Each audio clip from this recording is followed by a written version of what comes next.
c'est Sturi, bienvenue pour ce nouvel épisode sur Total Extreme Wrestling 2016 et nous sommes avec la ECW en 1997. Bonne année, meilleurs vœux, la santé, hein? Ah, vous saviez? Oh, oula, hein? Qui était né en 97? Est-ce que mon auditoire est jeune? Mon auditoire est... Et des vieux monsieur, voilà. Oh, la barbe blanche, hein, voilà. Comme Mister MV. J'aime bien Mister MV. Ouais, j'aime bien. Mais oui, j'ai bien aimé son truc avec sa barbe blanche. Enfin bref, c'est pas le sujet, enfin, on parle de la ECW ici. On revient dans le passé, avec un épisode de TEW. Bah, figure-toi, regarde, la disposition, elle a changé. D'habitude, tu regardais ma tête là-bas. Ah, et là, elle est revenue, là, elle est là maintenant. Hein, voilà, c'est la révolution hein, pour cet épisode numéro 26, je le rappelle. Total Extreme Wrestling 2016, on n'avait pas fait d'épisode depuis la rentrée, depuis début septembre. On va pas perdre trop la main parce que vous aimiez bien la suite de cette carrière et j'aimerais au moins finir cette première saison qui, je vous le rappelle, prendra fin dès lors qu'on aura atteint ce niveau culte et on pourrait l'atteindre, le niveau culte. Regarde le niveau culte, on peut l'atteindre. La size, on a la Mid-Atlantique à 49, la Tri-State à 61. Il me faut 2 régions des États-Unis pour être au moins à 47 pour passer. Mais si je passe maintenant, c'est pas bon. C'est pas bon. Faut pas que je passe maintenant. Parce que je perds trop d'argent. Je vais avoir des problèmes avec des contrats, etc. Donc ça va être le gouffre. Le gouffre financier. Voilà, je fais le petit rappel pour tout le monde. Donc j'ai mis un plafond hein, pour pas faire évoluer pour l'instant ma compagnie. On va rester tranquillement au niveau régional. Ça se passe bien. Pour sauver de l'argent et pour aller gagner en popularité, notamment dans au moins un 3e état. Apparemment, c'est le New England qui semble le plus propice à tout ça. Mais il faut aussi que je sauve de l'argent, que je crée des stars, et je me retrouve avec un dilemme tout particulier. Vous le saviez, si vous avez suivi le dernier épisode, l'épisode 25, on a créé la Dangerous Alliance, avec Paul Heyman, avec The Rock, tout ça. C'est chouette. Le CW, nouvelle Dangerous Alliance. Roddy Piper, notre actuel champion du monde. Et là, Roddy Piper, qui a conservé d'une bien pas belle manière. Ah non, à December to Dismember, il a conservé le championnat de la ECW. Par contre, Tao. C'est pas propre. Pas bien. Ça a mis la rage aux gens qui pensaient que ça allait être le dénouement de son programme avec Taz. Eh ben non, il a conservé par un procédé bien peu académique. Et notre ami Roddy Piper nous quitte prochainement, regardez. Hop, il s'en va dans 7 jours. Je n'aurai plus Roddy Piper. Donc, Roddy Piper va-t-il quitter la ECW avec le championnat ECW et nous faire une CM Punk bien avant l'heure, qui serait quelque chose d'assez historique? Ah bah non, techniquement, on peut pas le faire, on peut pas créer un buzz comme ça dans le jeu, c'est dommage. Hein, voilà, imagine, qu'est-ce qui se passe? Non, on peut pas. Donc, à la place, hein, on va probablement faire gagner Taz. Hein, voilà, on va pas prendre des risques trop importants. Ah, je vous ai déjà spoilé le premier épisode. Le premier show télé qu'on se boucle. Mais c'est pas forcément grave. On avance, les amis, vous restez motivés dans cette grande campagne, dans cette grande carrière, qui nous réserve, je pense, bien des surprises, et notamment au niveau contractuel, comme vous voyez, le roster, on a fait un ménage dantesque, et j'ai peur d'une chose, parce que j'ai donné des contrats d'exclusivité à quelques catcheurs qui étaient en tournée, notamment au Japon, etc. Ces catcheurs-là, par contre, s'ils sont appelés dans d'autres compagnies plus importantes que la nôtre, je les perds définitivement. Mais c'est pas grave, c'est un mal pour un bien. Et on recrée un petit peu la véritable histoire de la ECW comme ça, qui, au fur et à mesure, je vois, au fil des années, de son existence, courte existence en tout cas mainstream, on peut appeler ça mainstream, enfin importante dans le monde de la lutte, s'est fait piller, hein, voilà, toute la vie par WCW, ECW. Là, il y a même New Japan qui vient faire du coude à coude, tu vois, tout le monde nous embête. Donc, Steve Austin, bizarrement, j'ai peur que ce soit la fin bientôt. Je sais pas, je sens mal le bonhomme, je sens que lui il va partir. Qui j'ai en exclusif? En contrat exclusif, j'ai donc Steve Austin. Je crois que j'ai que Steve Austin. J'ai Paul Heyman, mais Paul Heyman va pas être piqué parce que c'est le chef, donc tout va bien. Joey Styles pourrait peut-être nous quitter, je sais pas. Joey Styles qui est un très bon commentateur. Pour l'instant, il n'intéresse personne, donc quelque part, ça fait mes affaires. Non, en fait, j'ai que Austin. Heyman et Joey Styles, donc pour Austin, j'ai un peu peur. J'ai des gens qui font la gueule, bon, c'est pas trop grave. Bull Payne, John Zanding, Al Snow, Chris Justice, petite morale Chris Shetty, je sais pas quoi en foutre, mais j'ai pas envie de contrarier Taz parce qu'ils sont de la même famille. Dernier jour aujourd'hui pour négocier avec Roddy Piper. J'avais déjà fait sur le précédent épisode. Il veut pas, il veut partir. Il veut quitter la compagnie. Quelque part, ça va me retirer un objectif que m'avait fixé Paul Heyman, à savoir pas lui faire perdre trop de popularité. Donc mon objectif est atteint, tu vois, sur ce principe. Donc on va avancer poliment, gentiment, jusqu'à notre prochain show télé. On va se rebooker un petit mois, le petit mois de janvier 97, voilà, et on va continuer ainsi notre petite aventure jusqu'à l'été de 1997 pour clôturer cette première saison de TEW 2016. Et après attaquer sur des bonnes bases le niveau culte, mais ça c'est peut-être horizon au moins 2020, vous connaissez mon rythme sur ce jeu. Je rejoue maintenant parce que vous savez, il y a WWE2K20 qui va jouer, je vais m'y intéresser forcément, il va y avoir des vidéos sur la chaîne. Il y a une grosse actualité de la chaîne YouTube, c'est ça le catch, avec tous les podcasts qu'on vous fait à un moment. Voilà, je prends le petit week-end tranquillement, vous allez souffler un peu, enfin moi j'enregistre un peu plus tôt, mais vous allez comme ça pouvoir souffler avec un petit épisode de TW et profiter, savourer, tu vois, du moment de l'instant. Des nouvelles, peut-être des nouvelles feud à la WCW, rien de très intéressant. Si vous voulez regarder WCW Nitro, voilà, le Warrior a battu Mick dans le main event qui a fait une bonne note de 78. Balek, on va dire un bon gros Balek des familles. Avançons, avansus. Et puis avançons même, tiens, jusqu'au prochain show de télé. Allez, à tout de suite. J'ai été positionné dans la Tri-State. Là, on va faire la plus grosse audience et avoir le plus de feu de la part du public parce que vous le savez, je vais faire changer le titre. Demain, ce soir, de Roddy Piper, ça a probablement passé à Taz. Et j'ai besoin, tu vois, d'avoir quand même une note de match très importante. Les mecs sortent d'un 86, je crois que c'est le deuxième meilleur match qu'on ait fait dans la compagnie. Il vient se caser juste derrière un Roddy Piper Steve Austin qui a une note de 88 qui restera, je pense, dans la légende. Locker Room, incident, on a quand même un backstage rating à 100. Un incident qui implique, pardon, notre nouvel arbitre, monsieur Mark Curtis. Ah, arbitre que j'adore. Pas son âme qui nous a quitté, Mark Curtis, qui nous dit was fine before the show, voilà, keeping everyone in great mood. Oh, bah très bien, il met la bonne humeur, la joie, l'hilarité de ses routes, de ses histoires sur la route. Bah, le mec, il arrive dans un nouvel univers, il va raconter comme ça plein de trucs rigolos sur le catch. Et ça a créé une atmosphère plutôt sympa, plutôt détendue. Merci, monsieur Mark Curtis. Moi, ça me fait bien plaisir que le mec, il débarque comme ça. Et allez, on va vous mettre un petit peu la joie, la bonne humeur. Bravo. Bah c'est bien, parce que j'ai plus qu'à bouquer le show. Je n'ai pas mon champion de la télévision, à savoir monsieur Nobuhiko Takada, qui travaille ailleurs ce soir. Rey Mysterio, bien entendu, est toujours blessé. Par contre, j'ai tout le reste. J'ai tout le monde. Donc, on est parti. On va se faire un bon premier show Hardcore TV. C'est le début de ce Hardcore TV. Et déjà, on met les bases. Un angle. 89 de rating, qu'est-ce qui se passe? Freestyle segment. Roddy Piper vient au ring. Il vient, je suis champion, etc. Taz ne peut pas me battre. Parce que l'intelligence est là. Il a gagné par count-out la dernière fois, parce qu'il a, je sais pas comment il a gagné par count-out, voilà, je sais pas tout le détail. Mais Taz s'est fait baiser, les gens étaient dégoûtés, ici même. Tu vois, au NJ, ils étaient pas au NJ National Bank Arena, mais ils étaient, tu vois, dans la Tri-State. Donc c'est à peu près le même public, tu vois, ils sont 8100 pour un Hardcore TV, 8100, c'est énorme, imagine, c'est full quasiment de All Elite Wrestling aujourd'hui, t'imagines le bordel, il y a du monde. Piper nous dit, vous êtes dégoûté, voilà, c'est comme ça, mais je suis le champion, je le resterai à vie. J'ai 8 défenses de titre derrière moi, qui peut se gosser d'en avoir autant? Voilà, t'as ce point, t'as dit, il n'est pas l'âme de la ECW, ce Roddy Piper, parce que il n'a pas battu Taz directement, il ne l'a pas soumis, il ne lui a pas rivé les épaules au sol. Donc Taz, logiquement, avec tout l'appui de l'arène, ils sont comme des fous, demande un rematch. Piper refuse. Paul Heyman s'en mêle.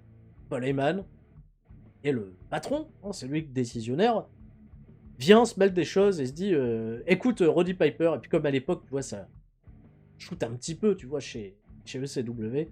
Heyman lui dit mec, tu veux rester champion, tu veux prendre les libertés de décider quoi qu'il en soit, mais jusque dans 7 jours, il lui dit carrément, voilà, dans 7 jours, les mecs, on a plus de contrat. Même pas 5 jours. 5 jours. T'as pas renouvelé ton contrat. Il le dit cash. T'as pas renouvelé. Et tant que t'es mon employé, je décide de faire ce que je veux. Paul Heyman valide un combat entre Roddy Piper et Taz pour le main event. Pour le main event de ce soir, les gens vont avoir un rematch. Imagine, Piper, il est dégoûté, il est pissed. Et Heyman, il fait son job, il applique les bonnes règles. Ça me fait un super angle, tu vois, de 89, les gens sont fous. Tout le monde improvise, tout le monde est génial. Et même la storyline gagne de la hit. Une storyline qui était déjà à 85, t'imagines, elle gagne encore de la hit. Là, pour le main event, on va terminer la storyline, on va faire vraiment un coup incroyable. Les Radicaux. C'est une nouvelle équipe. Comme à l'époque, comme c'est dans les années 2000, quand ils sont arrivés à la WWF, Chris Benoit et Perry Saturn, que j'ai mis en équipe. Bah oui, ils sont tous les deux dans la Dangerous Alliance. J'essaye de faire quelque chose de Doug Gilbert peut-être en solo. Je vais tester. Et je mets donc Perry Saturn et Chris Benoit en équipe. Ils vont battre Bullpen et Al Snow, qui sont ma petite équipe de mid-card. Voilà. En plus, c'est bien, c'est leur nom, c'est la mid-card rules. Pour perdre un match, voilà. Pas rien de très exceptionnel. Tous les notes sont correctes. Hein. Chris Benoit fait du 80. J'ai du 62 pour Perry Saturn, c'est plus qu'honnête. Al Snow et Bullpen un petit peu en dessous, 54-44. Bon, soit, hein, c'est de la mid-card. Petit bet pour passer. The Rock backstage. Rocky va voir Paul Heyman et lui dit: attends, je suis le leader de ton clan.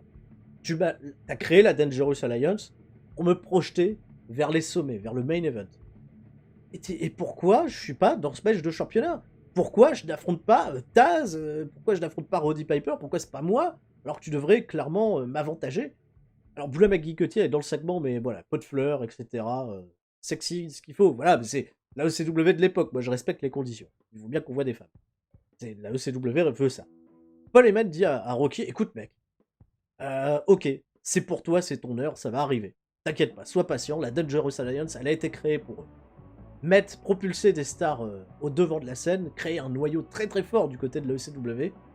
Mais en revanche, lors du dernier show, bah, tu t'es fait battre par Edge, par Saxton Hardcastle.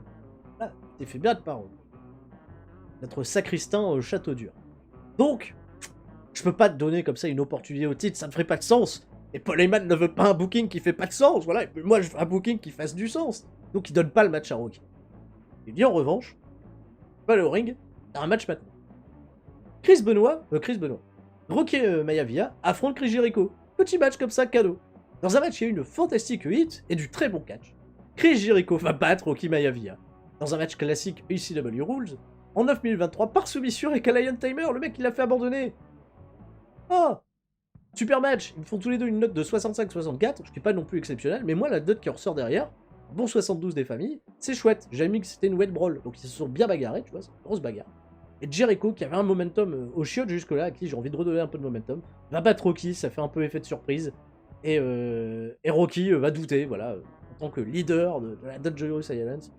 C'est aussi une manière de patienter. Bon, il y aura peut-être du booking 50-50, je sais pas encore exactement où je vais aller avec tout ça. Mais j'ai envie d'avoir un Chris Jericho un peu fort quand même, c'est un des meilleurs catcheurs de la planète. J'ai envie de lui donner la notoriété qu'il mérite. Mérite. Steve Austin. Angle avec Paul Heyman. Va croiser Paul Heyman et va lui dire ce qu'il a sur le cœur concernant notre bon ami Raven et Matt Bullbuster. Paul Heyman très présent hein, aujourd'hui, mais là c'est un petit peu le bureau des plaintes. Austin va lui dire: écoute mec, je viens de m'engager dans ta compagnie, voilà, on parle là vraiment de contrat, là, on parle vraiment franc jeu, tu vois, mec, pas de détournement, tu vois, sérieux, on parle du truc. Mec, je m'engage, et ça arrive, j'affronte Raven, il y a Matt Bullbuster qui intervient dans mon match, et là t'accordes des revanches, etc., je veux Raven, il veut la gueule de Raven, il veut buter le Raven Flock, qui vient de se construire, voilà. Il ne peut pas laisser à Raven le soin de créer une nouvelle alliance, et il dit à Paul Heyman: ce serait très intéressant aussi pour toi qu'il n'y ait pas une autre alliance, tu vois. Il vient concurrencer la Dangerous Alliance. Méfie-toi du Raven Flock, et je peux être ton homme, même si je veux pas bosser pour toi, même si je veux pas rejoindre ton alliance à toi. Là, il faut qu'on joue, tu vois, là, il faut qu'on tire dans le même but. Si ton but, c'est de faire grimper ta compagnie, je suis dévoué à enterrer Raven. Gros segment, tu vois, tout le monde a l'air super cool, tout va bien. 80, la storyline gagne de l'œil. Le main event, c'est le meilleur match de l'histoire de la ECW. Ici, Dub, superbe, 93, bordel de Dieu, 93. C'est un match qui va dans l'histoire. Il a pas assez d'étoiles, la Belzer, il était là. Mettez-en des étoiles. Roddy Piper contre Taz. Oui, il n'y a pas de surprise. Parce que je vous ai vu venir à un moment, vous avez dit: Stury, tu nous as déjà spoilé le truc en vous disant c'est Taz contre Raven, Taz va devenir champion. Non, Taz contre Piper, Taz va devenir champion. Non, je l'ai fait, vraiment, voilà, il n'y a pas d'écran de fumée. Dans un match exceptionnel, mais tu m'étonnes. Taz va battre Roddy Piper dans un classique ECW Rules match en 18 minutes 15 par soumission avec la transmission. Il l'a pris là comme ça, il l'a étranglé. Et Roddy Piper a abandonné. Et Taz est devenu le champion de la ECW, nouveau champion à la ECW, Taz. Et on dit au revoir à Roddy Piper, c'était la close du match. Le perdant devait quitter la ville. Roddy Piper quitte donc ici la ECW. Et il y a une chimie entre les deux qui est incroyable, c'est fantastique. Hein. Bon, il y a eu des matchs où il y a eu un petit peu un manque de psychologie, j'ai eu la même remarque la dernière fois. Les mecs, petite note, c'est-à-dire qu'ils pouvaient peut-être faire mieux, mais quand même 93. Hein. Et voilà, c'est fou. Piper note de 81, Taz 89. Le segment en plus a gagné de la hit, mais la storyline s'est terminée là. 93, c'est un succès incroyable. Bravo Taz, nouveau champion. On fait un show qui fait une note de 82, pas cette femme attractive, pourtant je suis mis Poula Becky Cutty, j'aurais dû en mettre d'autres. Voilà, pour satisfaire notre audience mâle, les mâles. 1 sur 13. Ah ouais, c'est vrai que c'est un peu, c'est peu. Il me faut des filles. Hein. Il va falloir que je procède à un recrutement féminin prochainement pour remettre des managers. Parce que soit on en a viré, soit on n'a pas suffisamment bien réparti la donne. Voilà, on va essayer de se démerder. Le show nous a fait gagner en popularité dans 3 régions. 3 régions. Superbe show. Un incroyable Hardcore TV. Magnifique. Ah, j'allais voir les top 100. Tiens. Alors, le top 100 de la compagnie. Top 100 des meilleurs événements. Là, ce qu'on vient de faire, le Hardcore TV qu'on vient de faire à l'instant, ça se classe au rang de 2e plus grand événement de la compagnie. Juste derrière le December to Dismember qu'on a fait pas plus tard que le mois dernier, au précédent épisode, qui était considéré comme le meilleur truc de la compagnie. Là, on fait 82-82. On est en train de faire des notes totalement folles. On a trouvé une espèce d'équilibre, des chimies qui marchent, hein, avec Roddy Piper qui s'en va. Voilà, la guigne peut-être quelque part. Mais bon, voilà, il fallait bien ça, tu vois, pour essayer d'investir les gens le plus possible. On a réussi notre coup. Alors ça, c'est nos meilleurs événements. Les meilleurs matchs de l'histoire, ça y est, le meilleur match de l'histoire de la ECW, il est là, il a été créé, c'est Taz qui bat Roddy Piper. Il se classe désormais même au-dessus de Roddy Piper contre Steve Austin, si vous êtes un peu nostalgique. Il y a le Roddy Piper contre Taz, qu'on a fait show précédent, tu vois, en décembre, il y a eu des matchs incroyables. On a fait les meilleurs matchs de l'histoire, c'était là.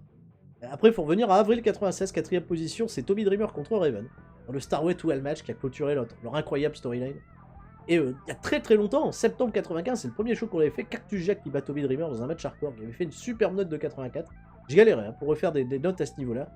Il y a ah oui, Triple Sweat, Raven, Jeff Jarrett, Tommy Dreamer, putain, je fais de la nostalgie là. Ladder match, super, Hardcore TV en plus. Tommy Dreamer qui bat Rey Mysterio, Too Cold Scorpio et Raven, Ladder match aussi, 82. Rey Mysterio Jr. qui bat Chris Benoit m'avait fait une note de 82, pas mal Rey Mysterio, bien placé souvent. Taz qui bat Rob Van Dam, Ladder match 82, et Taz qui bat Rocky Maivia par stoppage, décision de l'arbitre en novembre 81. Des chouettes choses hein, quand même, pas mal hein, quand on prend les 100 meilleurs matchs, bon il va y avoir pas mal de... Oui bah oui, là on est quand même sur des notes de 70, pas non plus... Moins bon match quand même, c'est pas mal important, Roddy Piper et Chris Benoit qui battent Terry Funk et Rocky Maivia. Sur le papier, c'est pas si déconnant.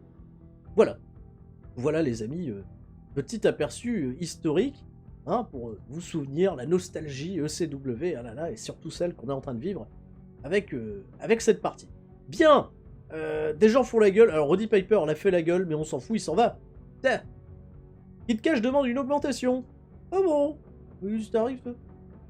Il a combien 450 par apparence, peut-être un peu moins des 710 qu'il a actuellement, il veut une augmentation de 260. 75%, allez, hein, pas non plus tout donner tout de suite à Monsieur Je veux, il n'aura jamais rien. Chris Jericho se quitte la All Japan Pro Wrestling, c'est bien, on l'aura un petit peu plus souvent. Il m'a aussi fait une petite notice comme quoi il voulait se reposer un peu, Chris Jericho, parce que avec tout ce qu'il fait entre le Japon, le Mexique, parce qu'il est encore en contrat avec CMLL, notre ami Chris Jericho, bah, il fatigue un peu. Il fatigue. Contract, est-ce qu'on voit les autres compagnies avec lesquelles il bosse? Popularité, behavior, relationship, je sais plus exactement. Oui, c'est là. Employment. Oui, donc là, je peux pas encore le signer. Ça, ah oui, d'accord, ok. Ah oui, employment, c'est si je veux... C'est coût estimé. D'accord, mais oui, boss. Là, il faut que je lui parle. Je profile. Voilà, bah là, c'est là. CMLL, paye par rapport en Speed Carder à Corazon de Leon, Lionheart, mais en espagnol. ECW et IWACA. Voilà, pas important ici. Mid Carder ici, très bien. Je vais aller voir, tiens, la popularité de Taz. Taz qui a dû gaver, prendre en popularité avec cette victoire. Oui, dans la Tri-State, il est passé à 79, frôle le 80. N'est pas encore au niveau d'Austin. Ah non, Austin n'est plus à 80. Austin, je crois, oui, il a le 80 dans le New England. Austin, super populaire dans le New England. Ça, c'est sa terre. Pour Taz, le New England, on n'est qu'à 70. Mais Main Eventer, logique. Très logique. Très logique. Bravo, superbe. C'est exactement le genre de choses que je redoutais par rapport à Austin. Il vient de s'engager à un tour complet avec la CWA. Donc c'est-à-dire que même si c'est pas du contrat signé, Austin, comme il va tourner avec la CWA en Europe, donc en Allemagne il me semble, hein, c'est en Allemagne, il va quitter la CWA. Il va la quitter. Et oui, et là je peux pas faire machine arrière, je pourrais le reprendre. Derrière, je pourrais lui proposer un contrat tranquillou, revient à la maison. Mais Austin, donc c'est pour quand? Je m'en doutais, je sais pas pourquoi, mais je me doutais qu'il allait vouloir se barrer. Time remaining 7 jours. Il va rester 7 jours dans la compagnie, donc là par rapport à mon programme, c'est baisé. Je vais peut-être le laisser un peu de côté avant de le reprendre, l'ami Austin. J'ai d'autres personnages à faire évoluer. Alors c'est con parce que ça va foutre en l'air mon idée de storyline avec le Raven's Flock. Voilà, moi, voilà, c'est un peu dommage. C'est un peu dommage parce que cette storyline, je pense qu'il démarrait bien. J'ai le Jericho Benoît là qu'il faut impérativement que je reprenne, mais Jericho veut souffler un petit peu, c'est très complexe. C'est vraiment pas une bonne storyline, c'était pas une bonne idée. Hein. La storyline Edge et Rocky continue, ça c'est... T'inquiète pas, j'ai ce qu'il faut en réserve pour la faire avancer. Ah, ça va me poser quelques petits soucis. Mais bon, on va réussir à passer où. Roddy Piper quitte la ECW. Ça y est, c'est parti. Et au revoir. Merci hein, Roddy pour tout. Peut-être à bientôt. On sait pas exactement où l'avenir décidera de l'emmener, notre ami Roddy Piper. Mais il nous quitte, malheureusement.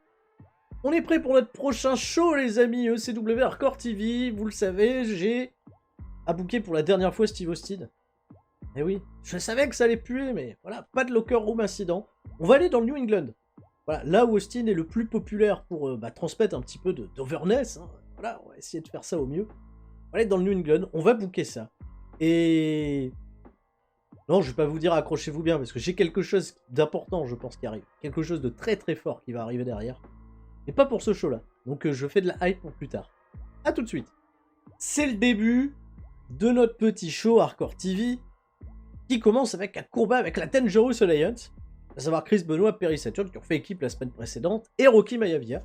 Ils vont affronter un peu les gens avec qui ils sont en feud à l'heure actuelle. Chris Jericho, qui a battu Rocky la semaine précédente, Sexton Hardcastle et Christian Cage. Dans un match qui a du bon catch et une décente réaction de la part du public, la Dangerous Alliance va remporter le match. Bah oui.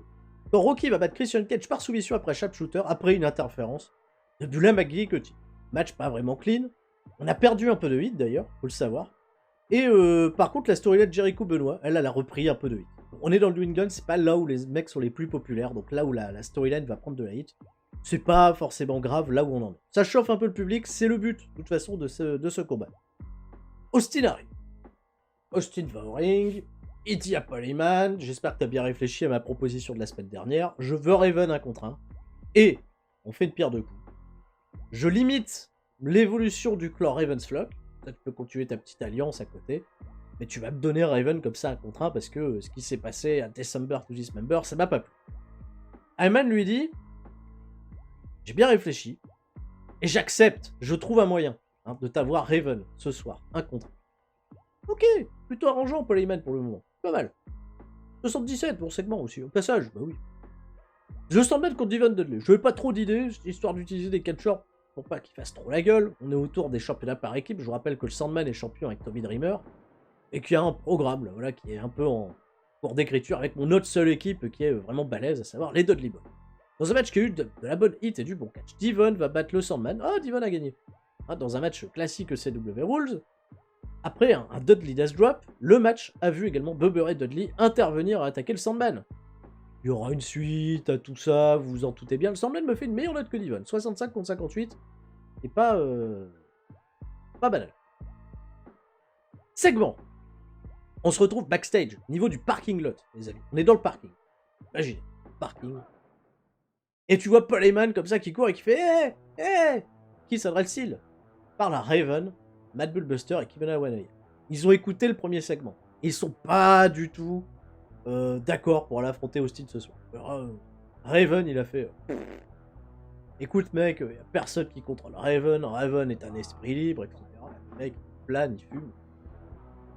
Donc Raven n'ira pas affronter Steve Austin. Parle de lui à la troisième personne, ça va loin. Et bien emmerdé, Heyman il fait bah ouais mais bon t'es sous contrat, tu dois faire les trucs, voilà quand j'ordonne des choses, je l'ai fait avec Roddy Piper la semaine dernière, je comprends pas pourquoi avec toi. Raven il fait un petit peu à sa sauce. Raven il a dit bah fuck off, mets-moi une amende, mets-moi une fine, je fais ce que je veux, je suis Raven.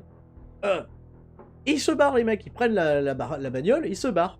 Et Heyman il est comme un con là, sur le parking, je fais quoi moi maintenant? Donc Austin est au ring, il attend Raven. Et Paul Heyman, il a été fouillé dans sa liste de catcheurs dans la Dangerous Alliance. Il lui a envoyé Doug Gilbert. Tout ça pour rigoler. Hein. Et dans un match très très court, bien sûr, bah, très très court, Austin va battre Doug Gilbert en 5 minutes 08 après un Stone Cold Stunner. Bah les couilles, voilà, ça va vite. C'est pas Gilbert qui va poser des problèmes à Austin. Austin gagne le match, mais il est furax. Prends le micro derrière, il dit à Heyman, hey, tu m'as promis Raven. Il est où? Il est où? Où est Raven? Je veux Raven. Qu'est-ce qui se passe? Heyman, il fait, je suis emmerdé. Raven est parti. Ah. Bah tu vas te démerder, tu dois le trouver là, il faut aller le chercher, fais quelque chose. Heyman il est comme un con. Et là, musique d'un catcheur. Musique d'un catcheur qui vient affronter Steve Austin. Nul autre que le champion de la TV, Monsieur Nobuhiko Takada. Le mec c'est un peu une tête brûlée. Hein. Je vous rappelle Nobuhiko Takada... il a allongé Terry Funk au dernier show, referee stoppage. La légende Takada s'écrit. ECW. Dans un match décrit comme exceptionnel, Nobuhiko Takada va battre Steve Austin. Dans ce match classique ECW Rules Match, 15 minutes 19, par pinfall. Après l'intervention de Raven, il est revenu Raven. Nobuhiko Takada fait la première défense de son championnat ECW, que le mec il vient, il met en plus son titre en jeu. Oui. Jusqu'au bout. Et pourquoi j'ai fait ça à ton avis? Bah parce qu'à la fin du match, bon j'ai pas fait un angle mais je vous l'explique. À la fin du match, Nobuhiko Takada rejoint le Raven's Floor. Il rejoint le clan de Raven. Nobuhiko Takada. Le mec il est en train de faire un clan les amis. Ça va loin. Il y a des mecs autour de lui Raven là. Et là, est-ce qu'il va virer le clan de Raven, Paul Heyman, parce qu'il y a le champion de la TV avec eux? Ah ouais, tu vois, c'est les arguments. Tu vois, c'est Game of Thrones le truc. Pas trop loin. Donc merci Austin, hein, voilà, qu'on reverra plus parce qu'il va se barrer de la ECW un petit temps. Parce qu'on va essayer d'aller le re-signer derrière pendant qu'il est avec sa tournée là. On va se débrouiller pour l'avoir en parallèle. Austin se casse. Nobuhiko Takada a une ring performance de 69, c'est pas non plus exceptionnel. Mais bon, grosse note pour Austin, 88, hein, il a quand même fait ce qu'il fallait. La storyline se termine, malheureusement, j'ai pas d'autre choix que de la finir là. La finir comme ça. Mais j'ai évité de faire un Austin Raven maintenant. Hein, voilà. Vous comprenez bien, parce que je voulais pas voir... Pour moi, le truc va reprendre derrière. Pas parce que Austin l'a part un temps que... On va pas essayer de créer quelque chose pour susciter de la hype et le voir revenir. On va le revoir débarquer un peu de nulle part, Austin, au moment où... Les gens ils vont faire « Ah, c'est ça le catch, tu vois. » Là, il part faire sa tournée en Autriche, là, en Allemagne, tout ça.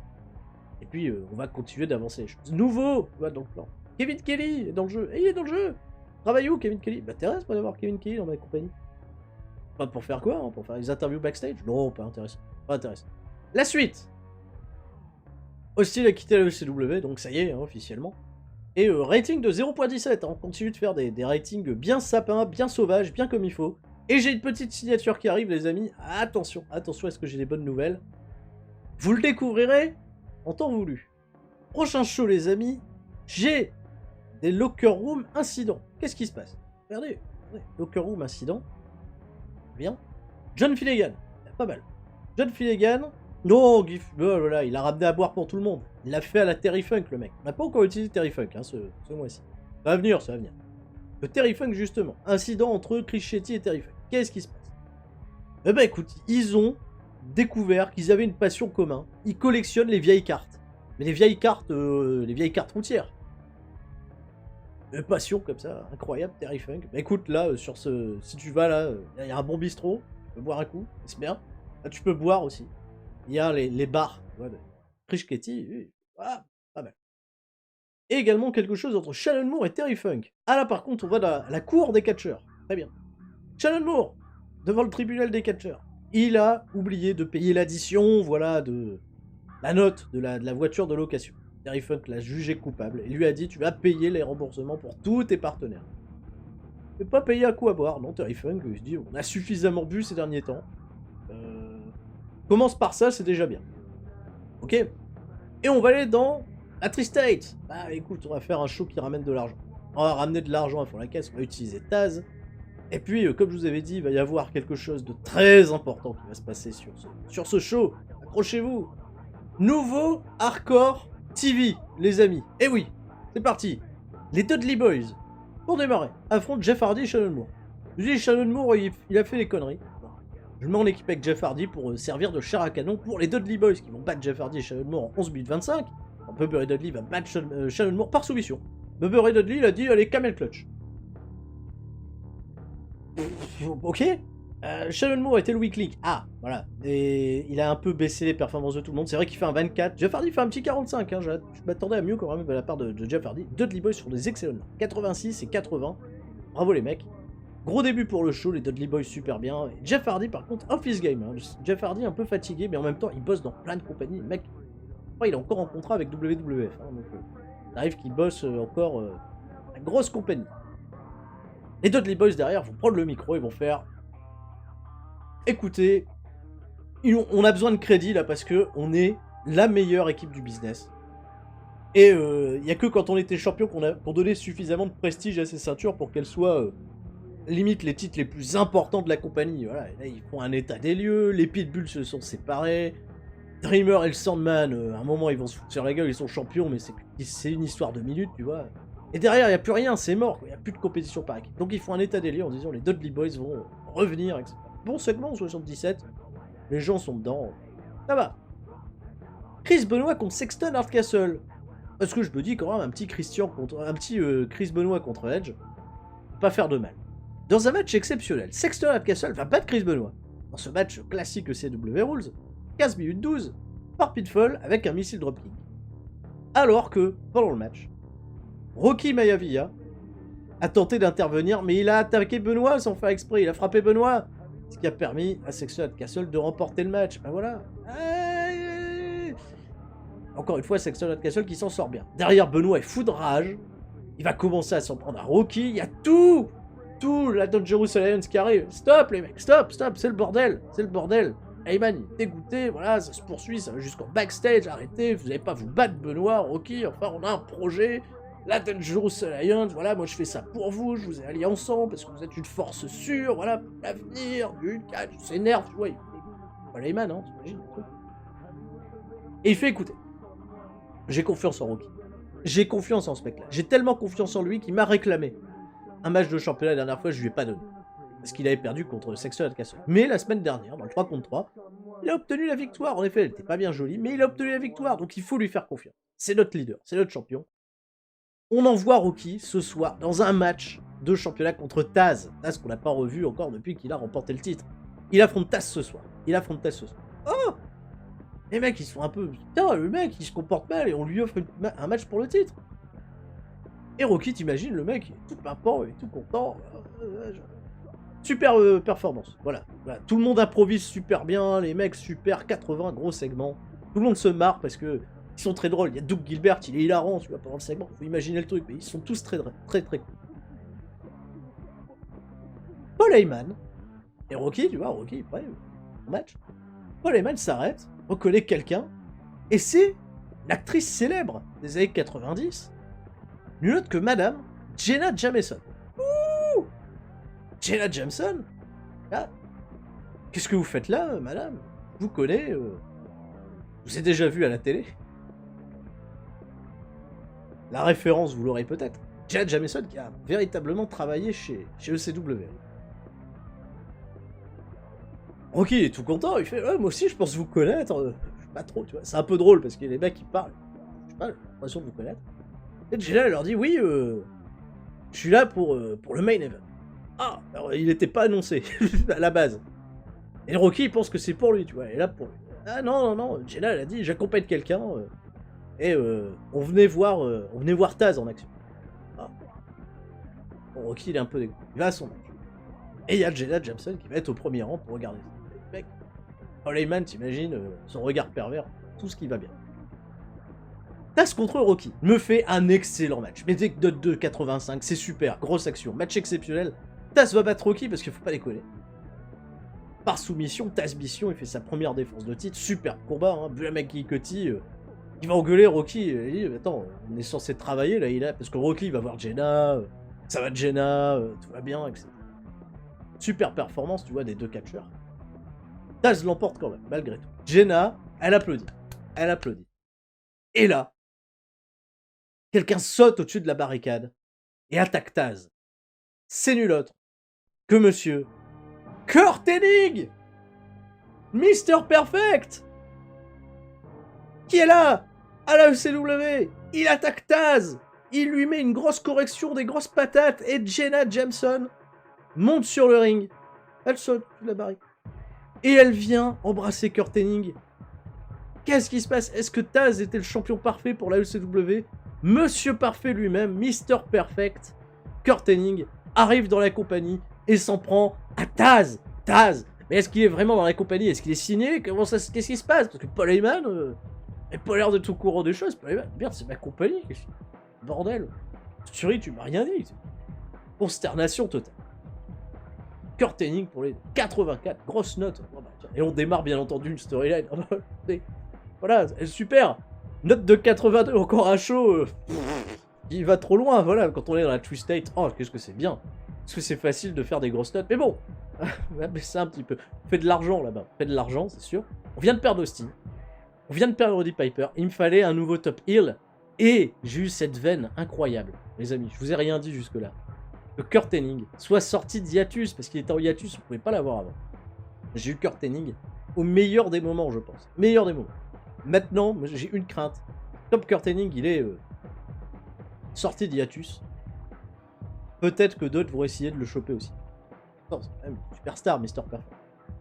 Et Mister Perfect contre Taz, à la ECW, t'imagines, ça peut valoir son pesant de cacahuètes, sans déconner. Donc super note, super angle, là, et Jenna Jameson, tu vois, l'actrice, arrive, avec Kurt Hennig, prestige et tout. Ah, on refuse rien, monsieur Hennig. Hardcore TV a fait une note de 0.25, l'épisode le plus regardé de l'histoire de Hardcore TV.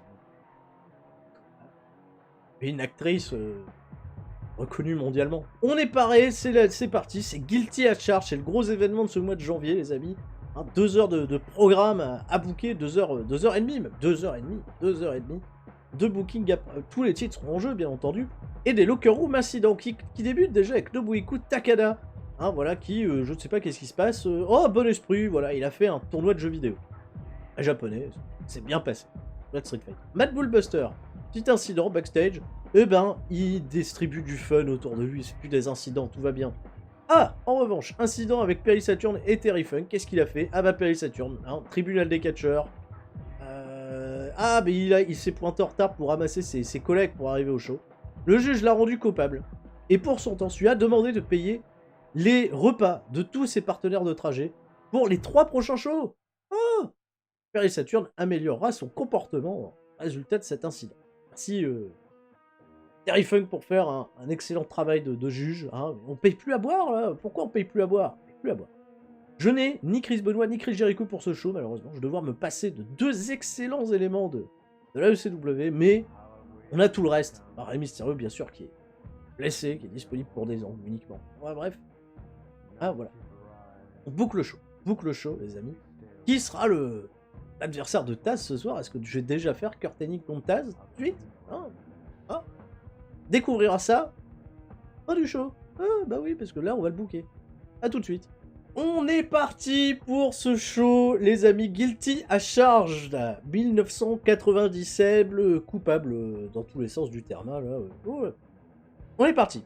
Ce show, par contre, le véritable show, Guilty as Charged 97, je le recommande énormément. C'est un superbe show. Si vous avez l'occasion d'aller sur le WWE Network, d'aller le voir, je crois que c'est un de mes pay-per-view ECW préférés. Il faut le voir. Les Dudley Boys contre les Originals pour les championnats par équipe. Les Dudley Boys qui avaient lancé un espèce d'open challenge. Ils avaient dit, ouais, on est la meilleure équipe. Voilà, ça se pose là quand même, c'est un peu violent. Et on est dans la Nouvelle-Angleterre et direct, gros match hardcore où les Dudley Boys vont battre les ECW Originals et redevenir les champions par équipe. Oui, parce qu'à un moment, je vais peut-être avoir besoin aussi de Tommy Dreamer et du Sandman sur des programmes solo. Hein. L'idée, c'était quand même de redonner un petit peu de morale au Sandman, hein, qui a pas voulu prendre le pin, hein, sinon il faisait la gueule. Il a dit, je prends pas le pin, les mecs. Le Sandman, il est un peu pas simple à faire évoluer. Bon, il est très aidé par contre par la nature chaotique du match, tout comme Bubber et Dudley, tout comme Tommy Dreamer. Le match, voilà, les Dudleys toujours très très bien, voilà, gros départ, la foule crowd buzzing, pas de souci là-dessus. La foule a pas trop aimé la nature trop overbookée du match, parce qu'il y a eu forcément des spots dans tous les sens. Alors là, on a pris Kim Anthony, on l'a jeté sur les Dudley Boys, il y en a eu dans tous les sens. Le Sandman fait la moins bonne performance in ring avec un petit 61. Bubber et Dudley un petit 62. Pourtant, ils ont fait des notes récemment plutôt exceptionnelles. Devon par contre est le head player du match. Ça fait qu'un 69, c'est un peu décevant, mais on ouvre le show. C'est un début. Les Dudley Boys, nouveaux champions par équipe, ils sont champions pour la... combien de fois, hein, voilà. J'ai jamais des runs très longs, hein, de mes championnats par équipe. Mais là, les Dudley Boys, on les a remis là, et vous allez voir, on va redynamiser un petit peu cette division tag. J'ai des plans.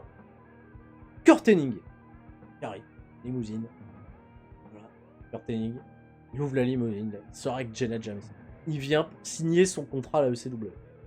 Le Poleman, il était en stupéfaction totale à la fin du show. Kurt Hennig, je suis à avoir une star comme Kurt Hennig dans ma promotion. Comme un fou.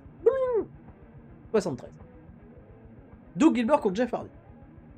Pourquoi? Parce que dans un match qui a du bon catch et des centres réactions de la part du public, Doug Gilbert va battre Jeff Hardy dans ce match classique CW Rules, 11 minutes 13, avec un Michinoku Driver, pardon, suite à une intervention de Perry Saturn. Ah, Perry Saturn, qui est venu donner un coup de main à son ancien partenaire dans Unfortune. Doug Gilbert, bon, ils sont toujours dans le même clan, ils sont toujours... ce match a rendu la foule un peu plus chaude. Donc tant mieux, quelque part. Doug Gilbert fait un 59, Jeff Hardy un très bon 61, solide. Qui me fait une note de 66 qui est acceptable pour le niveau des deux catchers. Backstage, voilà, part backstage, ils vont voir Rocky, ils vont lui dire « Écoute mec, on a vu tout le cinéma que tu nous as fait la dernière fois et tout. Bon. Faut qu'on dise, voilà, tu vois, on intervient dans le match, comme l'a fait Perry Saturn, tu vois, on remporte des victoires, donc Rocky, rassure-toi, pour nous, t'es toujours le projet, tu vois, c'est toujours toi le main player de la Dangerous Alliance, hein. Et comme on sait pas quelle décision prendra Paul Heyman en main event, hein, parce que oui, c'est la ECW de l'époque, donc c'est-à-dire on build pas les choses sur des affiches, on build les choses sur leur importance, hein, à chaque fois. Pas de match annoncé, hein, clairement, sur tout chose. Surprise, tu vois, totale pour les gens qui vont découvrir ça. Ah voilà, c'est pas le scandale d'Ainocel. Moi je suis avec la ECW, Paul Heyman, il avait l'habitude de faire ça. Il annonçait rien et hop, on y va. Hein. Peut-être que Paul Heyman va te choisir pour réaffronter Taz, malgré que t'aies perdu la dernière fois, il va peut-être te re-choisir. Nous, en tout cas, sache que t'as notre super. C'est Chris Benoit qui fout la merde. Tu vois, Chris Benoit, il est pas là. C'est Benoit qui fout la merde. De toute façon, c'est pas un team player. Il joue dans son camp, il joue un petit peu tout seul. Bon, pourquoi on verra. Parle de Taz, parle de Paul Heyman. 61, pas segment. Ouais, voilà. Pas aussi chaud que la dernière fois. Match, on s'en branle, mais ça me fait une note catastrophique, mais quelque part, je m'en fous. Je m'en fous parce que au moins ils vont apparaître, au moins ils vont pas faire la gueule. Dans un match qui a un catch décent et un tout petit peu de hit, Shannon Moore va faire un match avec Steve Corino. 5 minutes 09. Quand l'arbitre va perdre le contrôle et arrêter le match, parce que pendant ce match, Matt Bullbuster, du Ravenslock, voilà, il est venu, il a pété la gueule de Shannon Moore. Pété la gueule aussi de Steve Corino, voilà, il fait ce qu'il veut. Il pète la gueule à tout le monde, on s'en fout. Ce match, il sert à rien. C'est juste Matt Bullbuster qui va venir casser la gueule à tout le monde et le Ravenslock arrive de la part du public. Ils arrivent. Avec Nobuhiko Takada, Matt Bullbuster qui était déjà dans le ring, Raven qui arrive, Kimura Walaya. Ils investissent le ring. Segment important. Raven va dire, va s'adresser à tout le monde. Ouais, vous avez vu, on a mis Austin en dehors du truc, vous nous détestez, peu importe. J'ai échoué avec le Raven Nest. J'ai pas réussi à mener ce clan jusqu'à la perfection. Désormais, je bâtis un clan où chacun de mes membres seront couronnés d'or par Kimona Walaya, parce qu'il n'y a pas de championnat féminin, pauvre. Mais tout le monde aura de l'or autour des hanches. Je vous le garantis, je vous le promets. C'est le projet. Voilà. Et pour ce fait, nous recrutons. Il y aura encore des membres. Ouais, nous recruterons encore un membre dans le Ravenslock. Il l'a annoncé. Au segment 76. La Dangerous Alliance, tu vois, les Doug Gilbert, The Rock qui fait le clown. Là, ça flippe. Hein. Paul Heyman, il doit regarder ça d'un œil un peu... Ah, non, je suis doublé par un autre clan. Nobuhiko Takada restoring, parce que bon... Même catcheur sérieux, il vient de battre Austin, hein, c'est pas rien. Gary Wolf le défie pour un match de championnat de la télé. Gary Wolf, c'est tellement pitbull. Dans un match qui... apparemment, c'est bien comme match, ça fait quoi? Bon, il n'y a pas d'informations. Good match, juste good match, mais quand même, belle note de 74. Nobuhiko Takada va battre notre ami Gary Wolf. Bon, match classique, voilà. Pinfall. Francine fait du bon taf à l'extérieur, parce que Francine elle est venue avec Gary Wolf. Takada, in-ring performance de 68. Gary Wolf 57, mais malgré tout, on fait un 74, qui est loin d'être décollant. C'est le moment de signer le contrat, les amis. Signature de contrat. Paul Heyman arrive, tout sourire, il va recruter Kurt Hennig. La promotion, il se dit, oh là, il rêvait. Sheila Jameson arrive, oh là là, le sourire du de Paul Heyman qui ont fait des caisses. Kurt Hennig. Voilà, qui arrive et qui pose le contrat plein d'argent. Tellement de thunes, tu vois. Super. Kurt Hennig, il a choisi la ECW parce que c'est ici que ça compte désormais. Descend WWF et WCW en disant ça c'est les promotions de pacotille, je vise l'avenir et c'est ici qu'on crée l'histoire désormais. C'est là qu'on fait les accomplissements historiques pour élever une compagnie jusqu'au sommet. Kurt Hennig, super.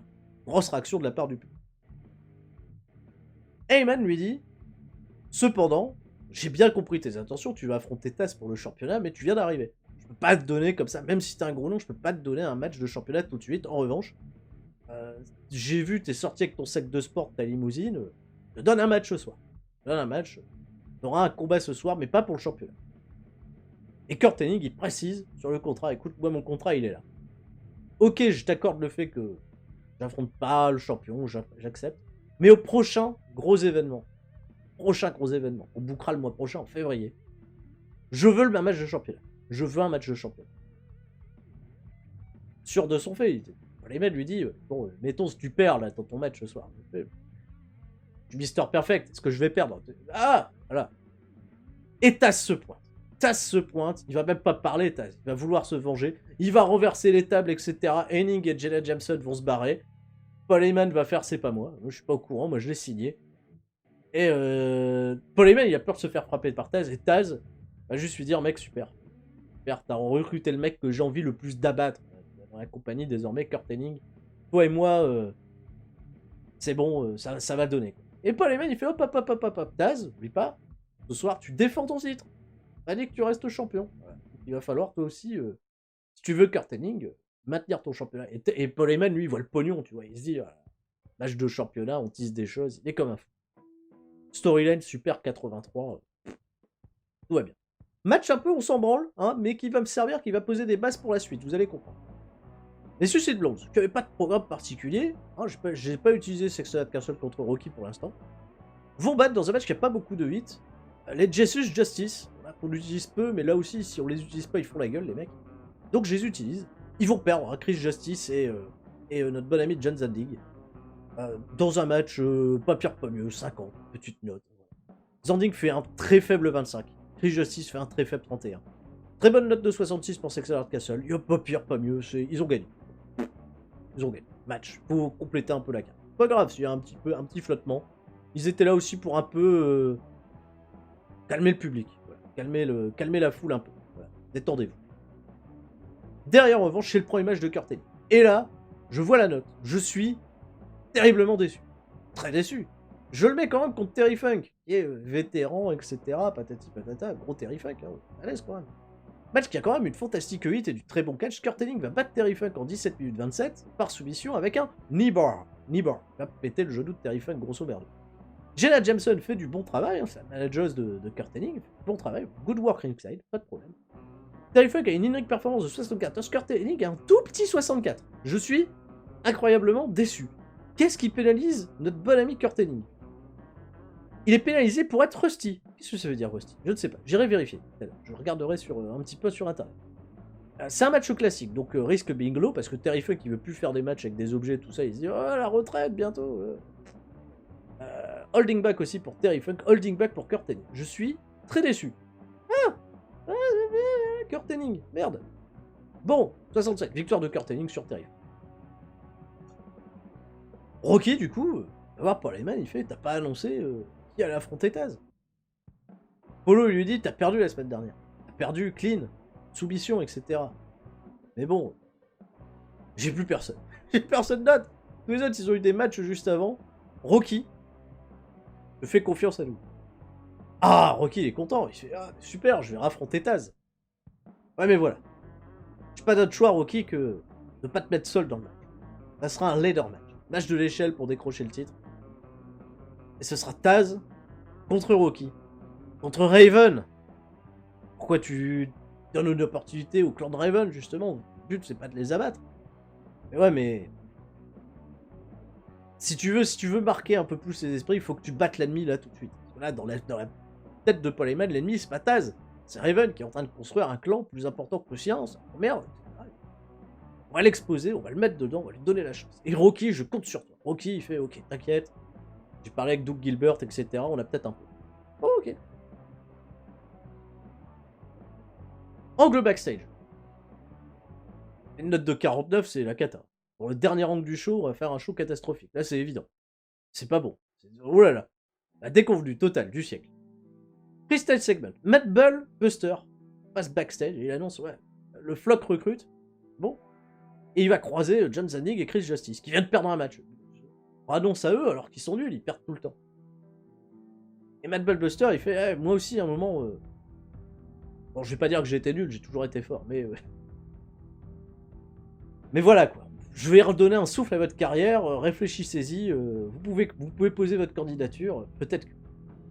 Et Zandig, il fait, ouais, on n'a pas besoin de toi, Matt Buster, je suis sûr, on peut gagner par nous-mêmes, moi et Chris Justice, on est des Jazz Justice, on est nuls, mais on est une équipe, on s'aime. Chris Justice, il regarde son pote et il fait, ah non, déjà avec toi, c'est toujours de la merde, on perd tout le temps, je vais peut-être pas passer à côté de l'opportunité de ma vie. On n'en sait pas plus. 49, segment de merde. Horrible. Ah, il y a un catcheur qui doit faire un turn bientôt. Je continue. Dis rien. Ah, qui va faire un turn. Taz contre Raven, contre Rocky Maivia, me fait une super note de 79. Ça, c'est un bon main event. C'est un solide main event. Match de l'échelle. Fantastique hit et du bon catch. Taz va battre Raven et Rocky Maivia dans ce ladder match, 16 minutes 16. Donc Taz va récupérer l'objet. Voilà, bien sûr, pas l'objet, c'est la ceinture. Après que Rocky a été retiré du match, suite à une intervention ratée de Doug Gilbert. Ah, les clowns! Ah, ils se sont ratés. Doug Gilbert, sans faire exprès, il a attaqué Rocky. Tu vois tout ce que Rocky a fait pour coûter les victoires de ses potes. Doug Gilbert lui a rendu l'appareil. Taz fait sa deuxième défense du titre. Taz a porté le match en termes de in-ring performance. Rocky était le weak link. Et a descendu un peu les performances de tout le monde. C'est vrai qu'il fait une petite note de 59. Raven à 69. Et Taz un gros 79. Kimona Wai a fait du bon travail avec Sir du ring. Beulah McGee aussi. Pourtant, elles étaient potes dans le même clan à un moment, mais... il y a un petit catfight, voilà, on peut se le dire. Il y a eu un petit catfight. Taz célèbre. Et, comme la dernière fois, comme au dernier show, Kurt Hennig vient l'attaquer. Voilà, grosse attaque. La storyline continue et prend de la hit. Kurt Hennig qui perd pas de temps et qui attaque Taz après qu'il ait livré une performance du tonnerre. Note 2, 78 les amis. On est parti pour le speech. Je vais râler direct sur Kurt Hennig. Hein. Je vais râler. Ah, le mec il m'a fait une note... Je vais dire... peut faire mieux. Voilà. Parler à Janet Jameson. Je vais dire... Madame, je vais faire un câlin. Allez, ouais, dira rien. Pas un câlin. Un câlin, c'est pas grave. Pas... Et je vais dire à Paul Heyman. Qu'il est fort, qu'il est balèze, voilà. C'est un bon exemple. Bon exemple à suivre, il donne à fond. Kurt Hennig est pas concerné par mon speech pour le moment. Bon, peu importe. Déjà, Jameson est content. Paul Heyman est content. À un moment, faut le dire, au patron, il fait du bon taf. Et à chaque fois qu'il y a Paul Heyman dans un segment, ça se passe plutôt bien, hein. Bon. Si finalement, on fait pas une si mauvaise note que ça, en réfléchissant bien, récap la show, on fait quand même un 78 qui est porté notamment par les deux derniers segments. On a pu se permettre de faire des trucs un peu plus pourris au milieu. Ça n'a pas non plus gêné de ouf. John Zandig réclame du fric. Il a 270, c'est vrai que c'est pas beaucoup. C'est moins que les 520 qu'il a habituellement. Je vais full pay, Rise. John Zandig, peut-être, je dis à chaque fois des plans pour l'avenir, John Zandig, qui a quand même des caractéristiques qui sont plaisantes pour le produit que j'ai. John Zorning qui pourrait devenir un visage de la compagnie. Pour l'instant, j'en fais rien, mais peut peut-être changer. Derniers angles, vous avez peut-être compris, où je voulais peut-être en venir. Chris Candido, New Eras, on s'en fout. C'est vrai que je suivais Chris Candido, mais là... MSJ Deal Experience, ça je sais. Rating 28, 0.28, très bon. Et Chris Benoit s'est blessé. Chris Benoit, malheureux. C'est blessé, Chris Benoit. Je vais aller voir le roster. Chris Benoit. C'est long, c'est pas long, comment ça se passe? View profil. Bon, en fait, j'étais bien au bon endroit. Ah non, c'est dans Médical. C'est dans Médical que je vais pouvoir voir les choses. Médical, Chris Benoit, 16 jours. Oula, 16 jours. Ah, ça, c'est un coup dur. C'est un coup dur, cette chute à l'arrière du peloton. Allez, il nous reste un dernier Hardcore TV. Bah, on fait des épisodes d'1 heure maintenant, qu'est-ce qui t'arrive? Je sais pas exactement, après le montage, combien de temps va durer l'épisode, mais je vous promets, les mois complets, le bilan économique à la fin du mois. Chaque épisode, ça sera comme ça désormais. Donc il y en a, il y en a. Nouvelle entrée au Hall of Fame de la New Japan. Je note que la légende Shinya Hashimoto. Ah, il s'est retiré. On va pas pouvoir faire de match avec Shinya Hashimoto dans la partie. Oh ouais, c'est vrai qu'il allait rester fidèle au truc. Il est retiré, Shinya Hashimoto, qui prend sa retraite plutôt tôt, je trouve. Il y a le Royal Rumble. Ouais, le Royal Rumble. Qu'est-ce qu'il y a eu au Royal Rumble? C'est Razor Ramon qui a remporté le Royal Rumble. Eh oui, on est en 97. Et Scott Hall est toujours chez WWF. Il remporte un Rumble. Il y a quand même du bon. Bam Bam Bigelow, Bob Backlund. Bret Hart était dans le Rumble. PCO était dans le Rumble. Bah ouais, PCO, Carl Wallet, dans le Rumble. Qui est-ce donc? C'est Buffalo Peterson. Je sais pas qui. Je sais aucune idée. Charles White, le Goodfather. Chris Candido, justement, était là. Ted Spivey, bien sûr. Présent, Ted Spivey. Davey Boy Smith est là, bien sûr. Don Harris. Goldust, Dustin Rhodes. Dustin Rhodes dans le Rumble. Glenn Jacobs, Kane. Ah, je sais pas quel rôle il a exactement. Il fait peut-être encore le dentiste. Jeff Jarrett y était. Jerry Lawler. Kevin Nash. Kick Kong Bundy. Oh. Billy Gunn, Monsieur Q. Kip James. Yokozuna. Okina Maximus. Yokozuna est là. Undertaker, Mark Calloway. Présent. Mark Canterbury. C'est qui Mark Canterbury? C'est qui ça? C'est Henry Godwin. Henry Godwin. Enfin, Henry Godwin. Bah c'était qui lui? Lui, je sais pas, j'aurais dû cliquer dessus. C'est ça? Ah oui, c'est Man Mountain Rock. C'est Man Mountain Rock, bien sûr. Quel gimmick incroyable. Et encore, 97, tout va bien. En pleine air attitude, là, Man Mountain Rock. Ok. King Kong Bundy, j'ai vu. Ouais, moi ça m'intéresse de voir un petit peu. Il y a Marty Jannetty, on a Viscera. On a Owen Hart, bien sûr, Owen Hart. Paul Levesque, Triple H, bien sûr. Savio Vega, Scott Hall qui a gagné. Donc. Shane Douglas, qui est toujours présent, bien sûr. Shane Douglas, que je peux pas recruter, donc, de ce fait. Shawn Michaels, Sid le Cinglé. Et le dernier, c'est Wolfie D. Wolfie D, apparition au Royal Rumble, pas mal. Wolfie D, d'ailleurs, qui avait un angle l'impliquant avec Savio Vega. Bel angle, Savio Vega. Le British Bulldog est resté le champion poids lourd de la WWF. Il a battu Bob Backlund. British Bulldog, champion du monde. Pas rien. Champion par équipe sur les Smoking Guns. Smoking Guns, super. Et Savio Vega a battu Wolfie D pour rester champion intercontinental. Oui, il est impliqué hautement. King Kong Bundy, champion européen. Candy Devine, championne féminine. Ok. Rôle de WWF. Mais bon, c'est les leaders, c'est les meilleurs. Bubbery Dudley n'est pas content du push qu'il a reçu. Bah, il a quoi comme push, Bubbery Dudley? Il est pas content. Et mid-carder, il estime avoir mieux. Recommandé de push. Upper mid-carder. Bah écoute, on va lui donner. Ah, upper mid-card. Allez. Mérite. Mérite, enfin. Bubbery Dudley. Upper mid-card pour Bubbery Dudley. Faudrait peut-être que je refasse un petit auto-push général. Hein, pour réajuster un petit peu tout le monde. Il y a juste Paul Heyman qui va faire chier parce qu'il va vouloir se remettre. Paul Heyman, il est où, Polo?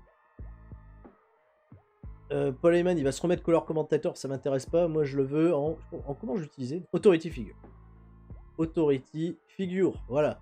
Tout le reste, rien à bouger. Là, mes filles, ça bouge pas. Là, Jenna Jameson, elle est bien manager. Elle est authority figure. Non, non, non, non, non, non, non, non, non. Manageuse, madame. Manageuse. Ah. Pas commencer, hein. Francine, manager, ok. Bruna McGee-Cutty, ils l'ont pas mis en personnalité, non, ça va. Kim Anthony non plus, toujours manageuse. Manageuse, ok, manageuse. Et c'est tout, j'ai fait le tour des filles. Hein. J'ai fait le tour des filles, ok. J'irai revoir un petit peu s'il y a des choses à rajuster ou pas. Auto-push, faites-le, parce que ça, c'est utile. C'est quand même bien utile. Continuons les amis jusqu'à notre Hardcore TV qui pas plus tard que demain soir. On va aller dans le South-East pour ce nouveau Hardcore TV. J'ai bien envie d'aller dans ma région où je suis le moins populaire pour terminer. Bah écoute, prenons des risques, exposons-nous un petit peu. Je pense qu'on a fait suffisamment d'argent avec 2 gros shows dans la Tri-State. On a un petit peu augmenté la popularité du New England. Allons dans le South-East pour travailler cette région où nous avons encore à gagner tant en popularité. Nous avons des locker rooms. Incident, Chris Benoit est blessé, Rey Mysterio est blessé. Et Stevie Richards, figurez-vous, a été amené devant le tribunal des catcheurs. Aïe aïe aïe! Ouloulou! Stevie Richards, accusé d'avoir oublié de serrer la main de quelqu'un lorsqu'il est rentré dans le locker room. Il est rentré dans le locker room, il y avait Steve Corino qui était là, et il lui a pas serré la main. Terry Funk est venu le voir et lui a dit écoute, achète à boire pour tout le monde. Ouais, la boisson, Terry Funk, nickel. Très bien. Donc ça, c'est des bonnes nouvelles. Il n'y a personne qui a amélioré son comportement derrière. On est toujours à 100% de rating, alors que John Zandig est une influence négative sur la compagnie, bien sûr. Mais tout va bien, tout va dans le meilleur des mondes. Dernier show à se booker, les amis. On est dans le South East, les amis, et on démarre directement avec la star locale, Terry Funk, bien sûr. Terry Funk qui a perdu contre Kurt Hennig. Mais bon, il veut toujours un petit peu se battre, surtout quand il est devant son public, quand il est chez lui. Et un autre catcheur qui est un peu un régional de l'étape, qui est très populaire dans le South East, c'est Doug Gilbert. Et dans un match plutôt court, voilà, faut dire ce qui est, Terry Funk va battre Doug Gilbert 4 minutes 57. Avec Doug Gilbert qui fait des conneries, hein, de la comédie, voilà. Bon. 72, bon match, hein, voilà, Terry Funk 77, Doug Gilbert 59. Ça lance, tu vois, bien le show, notre dernier show, bah oui, voilà. Angle backstage où Chris Justice, John Zandig vont encore se prendre la gueule. Parce que Zandig peut proposer à Justice de refaire équipe, là, ce soir, viens, on trouve une équipe, on les affronte, je peux te prouver que je suis bon. Justice, il est pas intéressé, il est occupé, il parle avec Kimona Walaya. Ouais, écoute, meuf, ça va, ouais. Bon, je sais pas bien draguer, donc ouais, bon, c'est un peu tendu, c'est voilà. Mais Kimona Walaya, elle en joue un peu, tu vois, parce que bon, Chris Justice, c'est Abyss, hein, c'est un beau gosse. Bon. Zandig, il aime pas les femmes, de toute façon, il aime pas Kimona. Le mec, c'est sa gimmick, c'est quand même woman beater, il aime pas les femmes, il fait, putain, mec, magie, quoi. 40, nul, hein, comme segment, je sais pas pourquoi je prends autant de temps, mais bon. 40. J'essaie de leur donner un peu d'importance à ces messieurs. Non, il n'y a toujours pas de changement. Nobuhiko Takada contre Christian Cage. Comme ça. 72, un match qui a du bon catch et descendre action de la part du public. Nobuhiko Takada va battre Christian Cage dans ce match classique CW Rules en 8 minutes 49 par soumission. Soumission, hop, sort une cheville. Takada fait la 3ème défense de son championnat. Christian Cage qui était légitime pour l'affronter Takada. Il avait gagné un match par équipe. Mais bon, pas suffisant. Ils ont une superbe chemistry ensemble. Superbe chemistry. On va peut-être en faire d'autres. On sait pas. Christian Cage et Nobuhiko Takada. 72. Il a souvent des bonnes chemistry avec les gens, Takada. Pas mal, c'est à noter. Bon pour la suite. Kurt Hennig. Il a marqué son point. Il a marqué les esprits lors du dernier pay-per-view. Il arrive au ring. Une petite promo avant son combat en disant voilà, Taz, ce n'est pas un marathon, c'est un sprint. Hein, voilà. Donc, enfin, ce n'est pas un sprint, c'est un marathon. Bref. Donc sur la distance, tu vas voir, je vais tenir. Alors la dernière fois, on m'a dit qu'il était rusty. C'est-à-dire qu'il était un peu rouillé. C'est vrai qu'il n'a pas catché depuis des années, Kurt Hennig. Donc c'était pour son match de retour contre Terry Funk. C'est pour ça que ça n'a pas fait une bonne note, parce qu'il n'était pas encore bien à l'aise. Donc on va essayer de leur faire démarrer avec des petits matchs, Kurt Hennig, tranquillement. On a perdu un peu de 8 sur le... Le segment a fait perdre un peu de 8 à la story. Hennig, pas le meilleur là sur le micro. Un peu mauvais. Petit match dans la foulée. Kurt Hennig qui doit se remettre un petit peu au catch là. Va affronter Jeff Hardy, va en sortir une performance correcte. Pinfall après un dropkick. Kurt Hennig c'est Kazuchika Okada. Avec dropkick il a gagné le match. Jared Jabson fait du bon travail ringside. 63-58. C'est petite note hein, pour Kurt Hennig. On est vraiment sur le retour. Il est encore hostile, encore un peu rouillé. Je pense que ça va venir. Par contre, je suis emmerdé avec Kurt Hennig. Il veut absolument pas se foutre dans des matchs où il y a un peu des arbres. Donc les classiques CW Rules match et c'est mort. On peut faire juste des matchs classiques pour le moment avec notre bon ami Kurt Hennig. Il veut pas. Il va se blesser quand même. Faut pas décoller. Je reviens. Bon. 66. Backstage. Tommy Dreamer, le Sandman disent écoutez les Dudley Boys. On va revenir. On va reprendre ses ceintures. Pas de match de championnat à la foulée, mais il va y avoir un gros 3 contre 3. Ils font 70. Et gros 3 contre 3 qui va faire notre main event, hein, pour une petite apothéose, tu vois, dans le Southeast. Avec les stars, Taz le champion fait équipe avec les ECW Originals, hein, Sandman et Tommy Dreamer. Il va affronter les Dudley Boys et Raven. Voilà, parce que Taz, Raven, vite fait, voilà, viteuf, en attendant. Et c'est une victoire pour les Babyface, tout le monde est content, c'est un petit peu match showcase, live event, hein, voilà, en quelque sorte. Bon match comme ça qui passe à la télé, qui fait quand même une très solide note de 78 et qui me clôture un show de 100 d'une note de 74, qui nous fait gagner de la popularité dans 4 régions, c'est pas mal. Hein, on n'a pas fait des trucs aussi exceptionnels qu'ils soient, mais on termine par du bon catch, bon 3 contre 3, avec des stars établies, ah oui, il en faut, des stars établies. Donc voilà, c'est ainsi que va se terminer notre série de shows pour cet épisode, totalement incroyable. On va aller, bien entendu, au bilan économique du mois, le plus possible. Juste, voilà, le temps qu'on avance tranquillement, vous avez suivi l'intégralité de cet épisode et je vous en remercie, les amis, du fond du cœur. C'est vrai que là, les dernières semaines ont été très chargées sur la chaîne CSL Catch avec notre nouvelle planification, les nouveaux podcasts et tout ce qui va bien. Le gaming n'est pas mort, le gaming restera. Beaucoup de personnes qui se disent la direction de la chaîne, etc. Non, t'inquiète pas, le gaming reste là. On en fera toujours un petit peu. Je suis pas sur YouTube pour aller à la recherche des vues, etc. Je veux faire des choses qui plaisent, même si là ça plaît un peu à moins. Ça me fait toujours plaisir d'être avec vous pour faire du TEW et rendre populaire un jeu qui était peut-être un peu inconnu pour la plupart d'entre vous. Voilà, je sais pas, moi sur TEW, qui fait des ratings comme on fait nos ratings, tu vois, d'épisode en épisode, alors que le jeu est totalement en anglais. Parce que les Anglais, voilà, vous hype autant les Anglais qui nous écoutent. Il y en a pas, ils nous écoutent pas, on parle pas la langue. Mais pourquoi pas? Nous, on aime bien jouer à ça. Voilà, on est le samedi, j'ai quelques ECW enemies. Ouh, Doug Gilbert et Tommy Dreamer ont apparemment des problèmes récemment. Ils savent pas, Doug Gilbert et Tommy Dreamer. Tiens, parce que je m'attendais pas à faire face à ça. 0.22 pour le TV rating. Petit TV rating. Je regardais la size. On est passé, Southeast, on est à 35. Je crois qu'on a démarré l'épisode, on était à 34. Le New England est à 40. La Mid-Atlantique est montée à 53, les amis. 62 dans la Tri-State. La popularité, en revanche, oui, là, ça monte un peu plus, c'est normal. C'est plus cette note-là, hein, l'importance qui est utile. Mid-Atlantique, il me semble qu'on a débuté l'épisode, on n'était pas à 50, hein, on était à 49. T'imagines, on n'a pas fait un seul show dans Mid-Atlantique, on est monté à 53. La Tri-State reste très solide. La Nouvelle-Angleterre, voilà, South-East, c'est là où on va travailler le plus. Là, on va re-cibler Nouvelle-Angleterre à gogo. Peut-être un petit show dans le Mid-Atlantique pour le prochain épisode, parce que, voilà, la région dans laquelle on est populaire, pas se priver d'y aller y faire un petit tour. Tu vois. New England, en plus, j'ai recruté Kurt Hennig parce qu'il est très populaire là-bas. Hein. Donc ça va peut-être aider aussi un peu plus. Après, la perte de Roddy Piper et de Steve Austin, il faut, voilà, faut faire en sorte que ça aille. D'autres petites informations, il y a moins de gens qui ont des problèmes de morale. Hein, c'est plus Zanding, Fish Justice un petit peu, et Al Snow, quelques problèmes de morale. Jeff Hardy, extension de contrat proposée par WWF, je ne sais pas si elle est exclusive. Vader en revanche a signé un deal avec SMW qui, eux, je le rappelle, sont passés au niveau culte. Alors ça m'intéresse parce que justement, il y a eu un show SMW, je vais regarder. Ils font des petites notes, hein, pourtant 58, mais ils sont au niveau culte. Je sais pas comment ça va se passer pour eux. Mike Thompson a battu Tommy Rich pour être le champion NWA. C'est des catcheurs populaires, ça, Mike Thompson. Qu'est-ce que c'est que cette affaire? Il a drôle de tête, ce gars. Drôle de sourire. M'effraie un peu.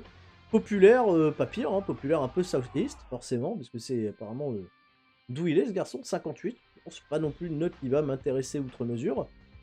Ça peut se négocier pour pas trop cher. Par contre, je ne sais pas du tout si c'est dans nos catégories de catch. Là, Brawl, ça Brawl à 60, la technique, ok, oh, psychologiste, pas pire. Pas le catcheur du siècle, hein. Micro, c'est pas ça du tout. Sex Appeal non plus, Star Quality pas du tout, oh, pas intéressant. C'est le champion NWA, ce jeune homme, là. Ok. Et on a un nouveau champion heavyweight de la SMW. Là, c'est Ricky Morton. Là, c'est beaucoup plus populaire. Ricky Morton, tu m'étonnes. C'est les Rock'n'Roll Express. Là, par contre, oui, là, c'est populaire sans non plus aller casser. T'imagines, Ricky Morton, il a déjà 40 ans, là, en 97. Hein. Il catch là encore avec les Rock'n'Roll Express aujourd'hui. Incroyable. Ils font des matchs en plus qui me surprennent énormément. Ricky Morton. GCS, Dirty White Ball, Wolfie, ok, battu Snow, c'est vrai qu'ils ont Al Snow chez eux. Au moins ils catch Al Snow. C'est vrai qu'ils ont Tatanka. Tatanka, ça pourrait être une bonne recrue hein, chez nous. Parce que catcheur méga ultra populaire. Peut-être pas forcément des plus adaptés à se faire ce que nous on veut faire. Mais Tatanka, c'est pas la moitié de je sais pas quoi. Tatanka peut-être un jour. Peut-être un jour. Donc je me pose la question sur Tatanka, bien ou pas, argent, économiquement, où on va. Le bilan économique, on y va. Premier jour du mois de février. Donc nous sommes sur le profil de Michiko Umukai, catcheuse japonaise. Hein, voilà, elle est pas slovène, hein, c'est pas... Qu'est-ce que c'est que ces clichés, Spiri, enfin.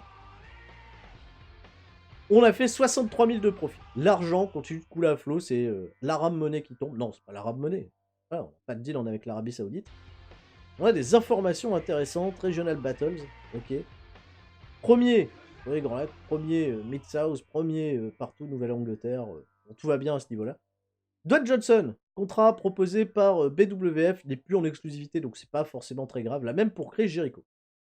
Chris Jericho également convoité. Les finances. Janvier 1997, c'est écrit en petit pour vous, c'est écrit également en petit pour moi, il faut le savoir. On fait 63 000 de bénéf. On a vendu moins de tickets sales qu'à l'habitude parce qu'on n'a pas été à fond la caisse dans la Twisted comme le mois précédent. Mais TV revenu, il y a un peu moins d'ailleurs. Sponsor, il y a un peu plus en sponsor, c'est bien. Merchandising, pareil. Le MISC, c'est pareil. Workers, alors là, ça nous a coûté beaucoup moins cher en utilisation de catcher. Tu retires Roddy Piper, tu retires Steve Austin, qui étaient déjà des gros salaires, on a beaucoup utilisé. On est quand même beaucoup plus léger. Show cost, on a un peu diminué aussi parce qu'on a fait un show en moins. C'est vrai qu'il y a aussi cette notion de on a fait un show en moins, donc il y a moins de tickets sales. Mais quand même, si tu regardes, globalement, le 315 000, il est très solide. Hein. Là, tu vois, le 352 000 qu'on a fait en mai 96, c'était probablement un show où on a fait tout dans la Twist State. Là, ça devait être que des trucs dans la Twist State. Là, on déménage un petit peu, on fait quand même pas mal de profit. Marketing, ça reste pareil. Merchandising, ça reste pareil. Les coûts de production ont légèrement baissé parce qu'il y a un show en moins. Voilà. Le mois dernier, exceptionnellement, on avait fait un show en plus. Le dojo, c'est un peu plus, un petit peu plus. Le MISC, il est moindre parce qu'on n'a pas donné 5000 balles à un mec pour qu'il arrête de faire la gueule. Et les taxes, des petites taxes qui arrivent là, mais bon, c'est quand même du profit. Donc c'est bien, 63 000 de profit, qui nous laisse quand même avec une petite sécurité plutôt chouette. Culte size, donc dans 7 mois. 7 mois pour le niveau culte, hein, pour activer la petite cloche. On doit être à 550 000, donc là pour l'instant on est bien, on est tranquille. Je ne peux pas recruter de contrats de catcheurs, les toughness, etc. Bon ça par contre, j'ai une petite alerte si je fais la connerie, on me dit stop, non ne le fais pas. Et je le fais pas, donc là jusque là ça va. Les sizes sont corrects, hein, comme je dis, 53, 40, 62, tout va bien. Le profit c'est bon. Le momentum on n'est pas repassé à 100, mais on a gagné un petit point en prestige. On a commencé l'épisode à 62, on est à 63. Toujours intéressant d'avoir un peu de prestige supplémentaire. On va regarder quand même le Creative Meeting. Voilà, notre franchise player number one, c'est Kurt Hennig, le catcheur plus populaire. Terry Funk est en deuxième position.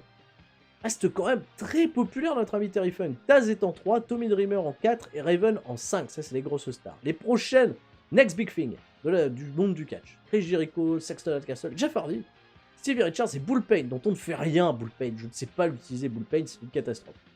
Mais en même temps, il n'a pas une histoire qui inspire énormément Bullpain, malheureusement.